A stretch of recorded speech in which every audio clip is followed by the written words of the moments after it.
The morning fog hung thick over Windsor Castle as James Morrison completed his final rounds as a royal guard. After 25 years of dedicated service, he had seen many secrets within the palace walls, but nothing prepared him for what he discovered in the Queen Consort's private quarters that Tuesday morning. Camilla had left for her charity engagement early, and James was conducting a routine security sweep when he noticed something unusual near her dressing table. A small glass vial had rolled behind the ornate mirror, containing what appeared to be hair samples wrapped in tissue paper. The label on the vial caught his attention. Immediately, it bore the royal seal and contained handwritten notes in Camilla's distinctive script. James had developed an eye for detail during his years protecting the royal family. The vial contained blonde hair strands that clearly didn't belong to Camilla, whose hair was notably darker. More concerning were the documents tucked beneath the mirror, correspondence with a private laboratory in Switzerland, requesting urgent DNA analysis services under complete confidentiality. His hands trembled slightly as he photographed the evidence with his phone. The laboratory letterhead indicated they specialized in paternity testing and genetic lineage verification. The dates on the correspondence showed this had been ongoing for several months, with multiple requests for expedited results and absolute secrecy. The implications hit James like a thunderbolt. During his years of service, he had overheard countless private conversations and witnessed family tensions that the public never suspected. There had always been whispers about certain family members, questions about bloodlines, and doubts about legitimacy within the monarchy. But this was concrete evidence that someone was investigating these matters at the highest levels. James knew he was holding information that could shake the very foundations of the British monarchy. The royal family's legitimacy had always depended on clear lines of succession and unquestioned bloodlines. Any doubt about parentage or genetic heritage could create constitutional crises that would make previous royal scandals seem trivial. His loyalty to the crown warred with his growing suspicions about what was really happening behind closed doors. James had always believed in the institution he served, but recent months had shown him troubling patterns of deception and manipulation that made him question everything he thought he knew about the family he had protected for decades. The weight of his discovery pressed down on him as he carefully returned everything to its original position. He understood that knowledge like this came with enormous responsibility and potentially dangerous consequences. People had disappeared for knowing far less about royal secrets, and James was acutely aware that his own safety might now be at risk. As he left Camilla's quarters, James made a decision that would change everything. The British people deserved to know the truth about their royal family, regardless of the personal cost to himself. He had sworn an oath to protect the crown, but his greater duty was to protect the truth and the people who placed their trust in the monarchy. The next few hours would determine whether James Morrison remained a loyal royal guard or became the whistleblower who exposed the biggest royal secret in modern history. His phone contained evidence that could destroy reputations, end careers, and potentially bring down the government. But it also contained proof of deception that the public had a right to know about. Walking through the castle corridors one last time, James felt the weight of history on his shoulders. Every portrait of past monarchs seemed to watch him with knowing eyes, as if they understood that their descendants' secrets were about to be revealed. The ornate hallways that had once filled him with pride now felt like a maze of lies and hidden truths. He knew there would be no going back once he made his choice public. The royal family's powerful legal team, their intelligence connections, and their vast resources would all be turned against him. But James had seen enough corruption and deception to know that silence was no longer an option. The truth had to come out regardless of the consequences. 3 days after his shocking discovery, James Morrison sat in a dimly lit cafe in central London, across from investigative journalist Sarah Chen. Sarah had built her reputation, exposing government corruption, and had the connections necessary to verify and publish James's explosive evidence safely. The photographs on James's phone told a story that would send shockwaves through the British establishment.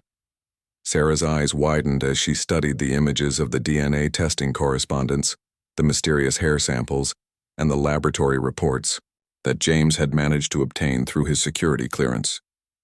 "This is bigger than anything we've ever uncovered," Sarah whispered. her voice barely audible above the coffee shop's background noise. If these DNA results show what I think they show, we're looking at a constitutional crisis unlike anything in British history. James had spent sleepless nights researching the Swiss laboratory mentioned in Camilla's correspondence. The facility was known for handling sensitive genetic testing for wealthy clients who required absolute discretion. Their client list reportedly included European nobility, business dynasties, and political families seeking to verify or disprove family connections. The most damaging piece of evidence was a partial laboratory report that James had photographed, showing preliminary results that questioned the genetic relationship between certain members of the royal family. While the full results were not visible, the implications were clear enough to suggest that official family lineages might not match biological reality. Sarah's investigation team quickly verified the authenticity of the documents using forensic analysis and contacts within the scientific community. The laboratory's letterhead, security features, and communication protocols all checked out as genuine. More importantly, they confirmed that the DNA samples had indeed been processed and results delivered to Camilla personally. Within hours, Sarah's newspaper was preparing the most significant royal exposé in decades. The headline, "Royal Guard Exposes DNA Deception," was already being typeset as editors worked frantically to verify every detail and prepare for the legal challenges that would inevitably follow. The story broke at exactly 6 in the morning, timed for maximum impact across British media.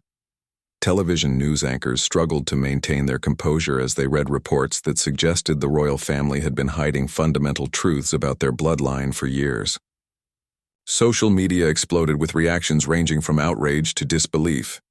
Hashtags like Royal DNA Scandal and Camilla Truth began trending worldwide within minutes. Republican movements that had previously struggled for attention suddenly found themselves with powerful ammunition against the monarchy. James watched the coverage from a safe house, knowing that his life had changed forever. His phone buzzed constantly with calls from reporters, lawyers, and what appeared to be government officials trying to track his location. He had anticipated the backlash, but the intensity of the response exceeded even his worst expectations. The palace's initial reaction was swift and predictable. A terse statement denied all allegations and threatened legal action against anyone spreading malicious falsehoods about the royal family. But the denial lacked specificity and failed to address the photographic evidence that was now circulating globally. Behind closed doors, panic was spreading through royal circles. Emergency meetings were being called, legal teams assembled, and crisis management specialists brought in to handle what was rapidly becoming an existential threat to the monarchy's credibility. International media picked up the story within hours, with American, European, and Commonwealth news outlets all running their own versions of the scandal. The implications extended far beyond British borders, as questions about royal legitimacy could affect the entire Commonwealth system and constitutional monarchies worldwide. James received word through Sarah that powerful figures were already attempting to discredit him and suppress the story. Character assassination campaigns were being prepared, and attempts were being made to access his personal records and financial history to find anything that could be used against him. But the damage was already done. The evidence was in the public domain, verified by multiple sources and impossible to completely suppress in the digital age. The royal family would now have to respond to specific allegations rather than simply denying everything and hoping the story would disappear. As James reflected on his decision, he felt a mixture of fear and vindication. He had exposed what he believed to be a massive deception perpetrated against the British people. Whether the truth would ultimately prevail or be buried under royal influence remained to be seen. But at least now the public had access to information they deserved to know. The next phase would determine whether democratic institutions and press freedom were strong enough to withstand the full force of royal displeasure and establishment pressure. The call came at precisely 6:47 a.m., interrupting Camilla's morning routine at Clarence's house. Her private secretary's voice was strained as he delivered the news that would define the next chapter of her royal career. The DNA scandal was front-page news across every major publication, and broadcast media was running continuous coverage. Camilla's reaction unfolded in exactly 47 seconds, captured by security cameras that would later become crucial evidence. Those 47 seconds revealed more about the Queen Consort's true character than decades of carefully orchestrated public appearances. The first 15 seconds showed shock and disbelief. Camilla's face went completely pale as she processed the magnitude of the leak.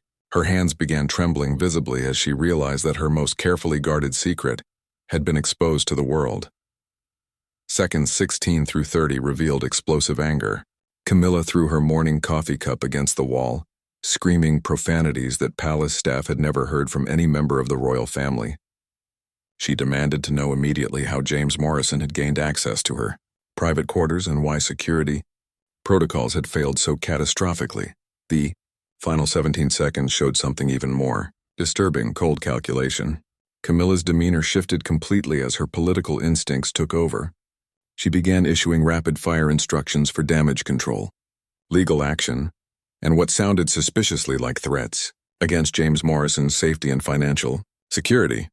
What palace observers found most chilling was Camilla's immediate focus on destroying James personally rather than addressing the substantive allegations he had raised. Her first instinct was not to explain or defend the DNA testing, but to eliminate the messenger who had dared to expose her secrets. Within minutes, Camilla had assembled her closest advisors for an emergency crisis meeting. The group included her personal lawyer, her press secretary, and several individuals whose official roles were unclear but who seemed to have significant influence over royal security matters. The strategy that emerged from this meeting would shock even seasoned political observers. Rather than addressing the DNA allegations directly, Camilla's team decided to launch a comprehensive character assassination campaign against James Morrison, portraying him as a disgruntled employee with mental health issues and financial problems. Simultaneously, they began pressuring media outlets to retract their coverage, threatening lawsuits and hinting at the withdrawal of royal patronage from various charitable organizations. The message was clear: supporting James Morrison's allegations would have serious consequences for anyone in British society who depended on royal approval. But Camilla's most concerning reaction was her apparent willingness to use state resources for personal protection. Phone calls were made to intelligence services, suggesting that James Morrison represented a security threat to the monarchy and requesting surveillance and intervention, measures typically reserved for terrorists or foreign agents. The legal strategy was equally ruthless. Within hours, injunctions were being sought to prevent further publication of the DNA evidence. Claims were made about national security, implications in the constitutional damage that could result from continued coverage of the scandal. International observers noted that Camilla's response bore striking similarities to authoritarian tactics used by dictatorships to suppress unwelcome revelations. The speed and coordination of the counterattack suggested that contingency plans had been prepared for exactly this type of exposure. Most troubling was evidence that Camilla was attempting to use her royal position to influence law enforcement investigations. Communications intercepted by journalists suggested that pressure was being applied to have James Morrison arrested on trumped-up charges related to theft of royal property or violations of Official Secrets Acts. The 47 seconds that revealed Camilla's true character became a rallying cry for Republicans and democracy advocates. Video analysis experts studied the security footage, noting how quickly she shifted from victim to aggressor, suggesting that this type of ruthless behavior was not unprecedented in her dealings with perceived threats. Public reaction to Camilla's aggressive response was overwhelmingly negative. Many British citizens who had previously accepted her role in the royal family began questioning whether someone capable of such vindictive behavior should hold any position of public trust or constitutional significance. International allies of the British government privately expressed concern about the implications of the scandal for diplomatic relationships. Commonwealth nations began questioning their continued association with a monarchy that appeared willing to suppress truth and persecute whistleblowers. As the day progressed, it became clear that Camilla's 47-second reaction had revealed more than just her personality under pressure. It had exposed the authoritarian instincts that lay beneath the carefully crafted public image of a reformed and dignified royal consort. The question now was whether British institutions would prove strong enough to resist the full force of royal retaliation against a truth-teller who had dared to challenge their deception. By noon, Buckingham Palace had transformed into a military-style command center, dedicated to destroying James Morrison's credibility and suppressing the DNA scandal. The Queen Consort's inner circle had mobilized resources that most British citizens never knew existed, revealing the hidden machinery of royal power and influence. The first wave of attacks came through carefully placed stories in sympathetic media outlets. James was portrayed as a bitter former employee who had been passed over for promotion and harbored personal grudges against the royal family. Anonymous sources, later revealed to be palace insiders, suggested he had gambling debts and mental health issues that made his allegations unreliable. Simultaneously, legal warfare began on multiple fronts. High-powered law firms that typically handled international corporate disputes were retained to pursue James through every possible avenue. Copyright infringement claims were filed regarding his photographs, theft charges were threatened over his documentation of royal property, and violation of Official Secrets Acts were being investigated. The most insidious attacks targeted James's family and personal relationships. His ex-wife received threatening phone calls suggesting that her pension and benefits could be affected by her former husband's treasonous behavior. His adult children found themselves under surveillance, with their employers receiving anonymous tips about their father's criminal activities. Financial warfare proved equally devastating. James's bank accounts were frozen pending investigation into the source of recent deposits, despite the fact that these were legitimate payments from news outlets for his exclusive story. His mortgage company received anonymous reports suggesting fraud in his loan applications, triggering an immediate review that threatened his housing security. But the royal family's most powerful weapon was their network of influential allies throughout British society. Corporate executives who depended on royal patronage began distancing themselves from any organization that supported James's allegations. Charitable organizations faced implicit threats about the withdrawal of royal support if they didn't condemn the security breach. The intelligence service's involvement became apparent when James's communications were clearly being monitored. His phone calls were interrupted by strange clicking sounds, his emails bounced back unexpectedly, and his internet searches were obviously being tracked. Friends and contacts reported being visited by individuals claiming to investigate James's character and associations. Media manipulation reached unprecedented levels as palace allies worked to control the narrative. Stories began appearing that suggested the DNA evidence was fabricated or taken out of context. Expert analysts emerged to question the authenticity of the documents, despite independent verification by multiple forensic specialists. The most disturbing aspect of the palace's response was its apparent willingness to damage British democratic institutions to protect royal interests. Pressure was applied to parliamentary committees investigating royal finances, suggesting that continued inquiries could affect the constitutional relationship between monarchy and government. International embarrassment mounted as foreign media outlets covered the authoritarian tactics being employed against a whistleblower.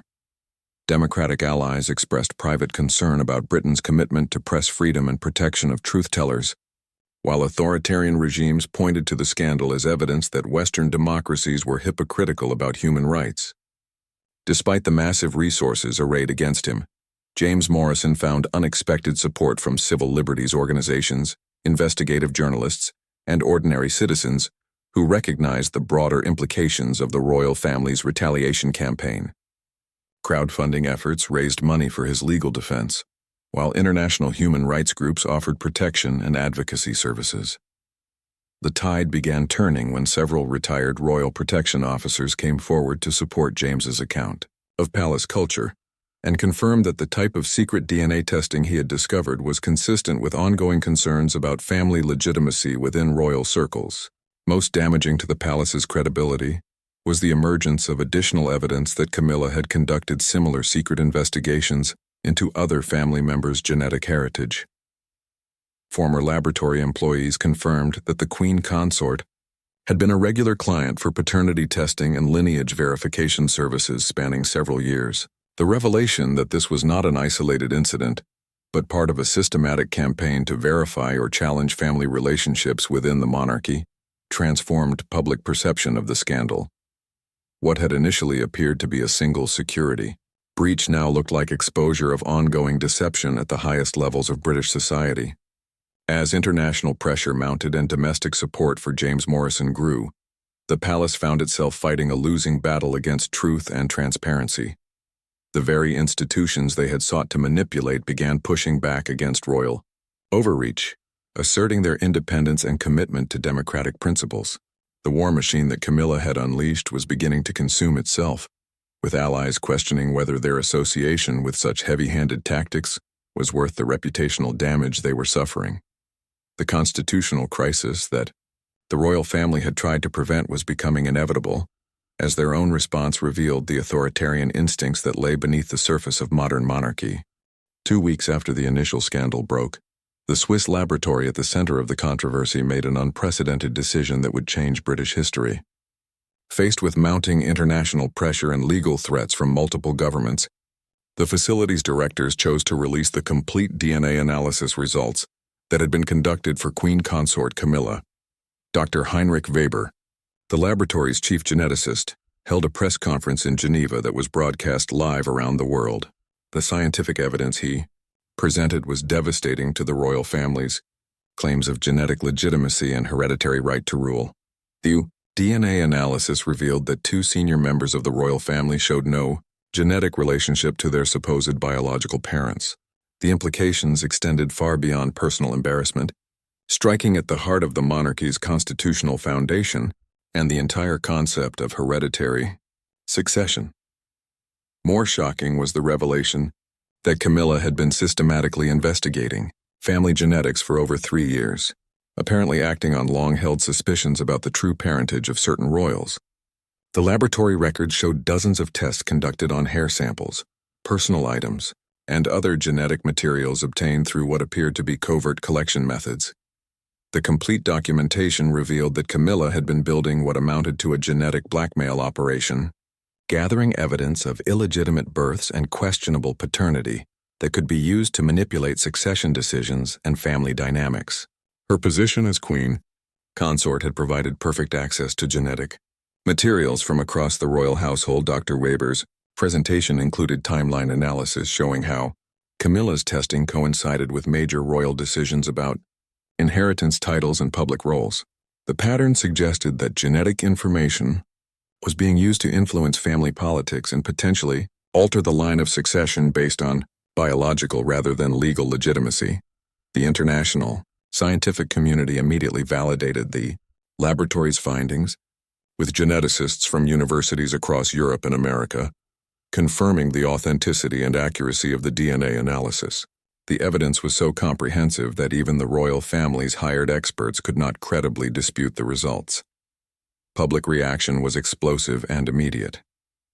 Protests erupted across Britain as citizens demanded answers about the deception that had been perpetrated against them.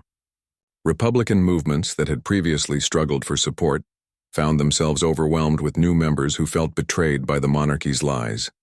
The constitutional implications were staggering. Legal experts debated whether the affected royals had any legitimate claim to their titles, positions, or inherited wealth. Parliamentary committees launched emergency investigations into the constitutional crisis, while Commonwealth nations began questioning their continued allegiance to a monarchy built on genetic fraud. Most damaging was the revelation that several government officials had known about Camilla's DNA investigations and had helped conceal the results from Parliament and the public. The scandal expanded beyond the royal family to encompass elected officials who had prioritized monarchy over democracy and constitutional duty. International diplomatic relationships suffered immediate strain as foreign governments struggled to understand how to interact with royal representatives whose legitimacy was now questionable. State visits were canceled, trade agreements were delayed, and ceremonial protocols were suspended pending resolution of the genetic controversy. The evidence also revealed the true extent of royal surveillance and intelligence gathering capabilities. Camilla's access to genetic materials had apparently been facilitated by palace security services that had violated privacy rights and potentially broken laws to support her secret investigation campaign. James Morrison emerged as a vindicated whistleblower whose courage in exposing the truth had saved British democracy from continued deception. International human rights organizations praised his commitment to transparency and condemned the royal family's retaliation campaign against him. The Swiss laboratory's decision to release the complete evidence was motivated partly by their discovery that Camilla had been planning to use the genetic information for continued manipulation and blackmail within the royal family. Dr. Weber explained that scientific ethics required them to prevent their research from being used for personal gain and political manipulation. Financial markets reacted negatively to the constitutional uncertainty, with British currency declining and international investors expressing concern about political stability. The economic implications of the monarchy crisis extended far beyond symbolic considerations to affect real livelihoods and national prosperity. Religious leaders who had supported the monarchy, based on concepts of divine appointment and hereditary legitimacy, found themselves questioning fundamental assumptions about royal authority. The Church of England faced particular challenges as the institution most closely tied to royal succession and constitutional monarchy. As the full scope of Camilla's deception became clear, even traditional royal supporters began calling for her abdication and removal from all official positions. The Queen Consort's reputation was permanently damaged, with public opinion polls showing unprecedented levels of disapproval and distrust. The truth that James Morrison had risked everything to expose was finally validated by irrefutable scientific evidence. His sacrifice had revealed not just genetic fraud, but an entire system of deception and manipulation that threatened the foundations of British democracy and constitutional government. 3 months after James Morrison's revelations shook the British establishment, Parliament convened an extraordinary constitutional convention to address the monarchy's genetic fraud and its implications for democratic governance. The proceedings would determine whether Britain remained a constitutional monarchy or evolved into a fully democratic republic. The evidence presented during the convention painted a picture of systematic deception that extended back decades. Historical analysis revealed that concerns about royal legitimacy had been suppressed by previous governments, with genetic testing technology finally providing the proof that palace insiders had long suspected but never dared to confirm. Consort Camilla faced formal charges of conspiracy to defraud the British people, abuse of royal privilege, and violations of privacy laws in her unauthorized genetic testing campaign. Her legal team's attempts to claim royal immunity were rejected by courts that ruled genetic fraud fell outside any reasonable interpretation of sovereign privilege. The affected royal family members whose parentage had been questioned were given the opportunity to undergo independent DNA testing to verify or refute the Swiss laboratory's findings. The results confirmed the original analysis, providing undeniable proof that hereditary succession had been compromised by illegitimate births and false claims of royal bloodline. International consequences continued to escalate as Commonwealth nations voted to sever their constitutional ties to the British monarchy. Canada, Australia, and New Zealand led the movement toward republican government, with their populations overwhelmingly supporting independence from a royal system built on genetic lies and authoritarian manipulation. The economic impact reached catastrophic levels as the uncertainty surrounding royal legitimacy undermined international confidence in British institutions. Foreign investment declined sharply, trade agreements were renegotiated, and the pound sterling lost significant value against major currencies as markets priced in political instability. James Morrison testified before the Constitutional Convention as a star witness, detailing not only his discovery of the DNA evidence, but also the extensive retaliation campaign that had nearly destroyed his life. His courage in facing royal persecution became a symbol of democratic resistance to authoritarian overreach and institutional corruption. The convention's final report recommended the abolition of hereditary monarchy and the establishment of a democratic republic with an elected head of state. The vote was closer than many expected, but the genetic fraud evidence proved decisive in convincing moderate politicians that the monarchy's credibility could never be restored. Camilla's downfall was complete and irreversible. Stripped of all titles and royal privileges, she faced criminal prosecution and civil lawsuits from multiple parties damaged by her deception and retaliation campaigns. Her transformation from queen consort to criminal defendant became a cautionary tale about the corrupting influence of unaccountable power. The transition to Republican government proceeded remarkably smoothly, with public opinion polls showing majority support for democratic reforms and constitutional change. The genetic scandal had finally provided the catalyst that Republican movements had sought for generations, proving that hereditary privilege was incompatible with modern democratic values. James Morrison received formal recognition from the new Democratic government for his service to truth and transparency. The Security Services Reform Act, passed in his honor, established stronger protections for whistleblowers and limited the surveillance powers that had been abused in the royal retaliation. Campaign.international observers praised Britain's peaceful transition from monarchy to republic as a model for other nations, struggling with hereditary privilege and democratic accountability. The genetic fraud scandal had inadvertently strengthened British democracy by forcing a long-overdue constitutional reckoning. The former royal properties were converted into public museums, educational facilities, and affordable housing developments. The transition symbolized the transformation of hereditary privilege into democratic public service, with resources once hoarded by genetic elites now serving the broader population. Camilla's Swiss laboratory accomplices faced international prosecution for their role in genetic fraud and privacy violations. The scandal led to stricter regulations on DNA testing services and stronger protections for genetic information privacy, preventing future abuse of scientific capabilities for political manipulation. 1 year after James Morrison's brave disclosure, Britain celebrated its first Republic Day as a fully democratic nation. The former royal guard, who had risked everything to expose the truth, was invited to address the nation, reflecting on how a single moment of moral courage had transformed an entire constitutional system. The DNA scandal that had begun with the royal guard's conscience and a queen consort's 47. Second reaction ultimately proved that truth and democracy were stronger than hereditary privilege and institutional deception. Britain's evolution from genetic monarchy to democratic republic demonstrated that even the oldest institutions could be reformed when citizens demanded accountability and constitutional integrity. The legacy of the royal DNA scandal would endure as a reminder that no institution, regardless of its historical prestige or traditional authority, could survive the exposure of systematic fraud and abuse of power. James Morrison's courage had not only vindicated his personal sacrifice, but had liberated an entire nation from the constraints of hereditary deception and constitutional mythology.